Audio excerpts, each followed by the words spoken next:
This is Bob Myers from the Historical Society of Michigan with a Michigan History Moment. "Come quickly," the messenger cried to the doctor. "A man had been shot." The accidental shooting occurred on Mackinac Island in 1822.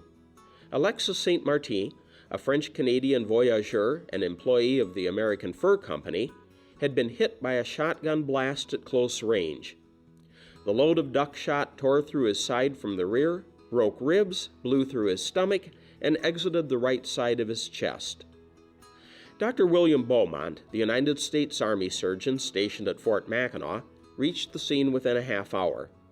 He cleaned the wound, pushed a protruding portion of the stomach and one lung back into the chest cavity, and tried to make St. Martin comfortable. The doctor held out no hope.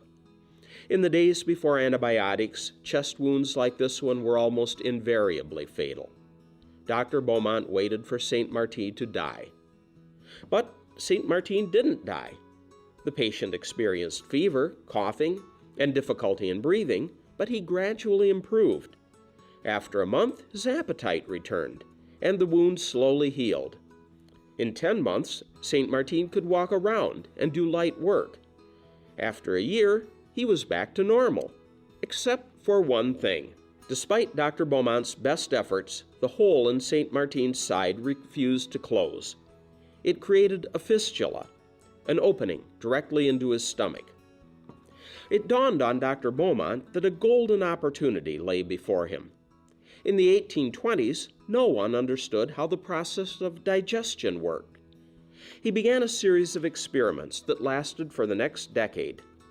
He lowered bits of food into St. Martin's stomach on a string and drew them out at various intervals. Among other things, he confirmed a theory that gastric juices contained hydrochloric acid and that they were secreted by the stomach lining. St. Martin was not an enthusiastic guinea pig, but Beaumont secured his cooperation by paying him to work as his servant. In 1838, Beaumont published the account of his experiments.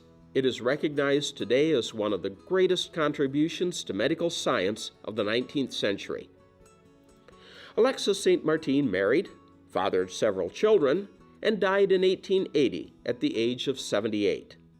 Dr. Beaumont died in 1853. Michigan's Beaumont Health System and the United States Army's William Beaumont Army Medical Center honor the memory of this pioneering physician. This Michigan History Moment has been brought to you by MichiganHistoryMagazine.org.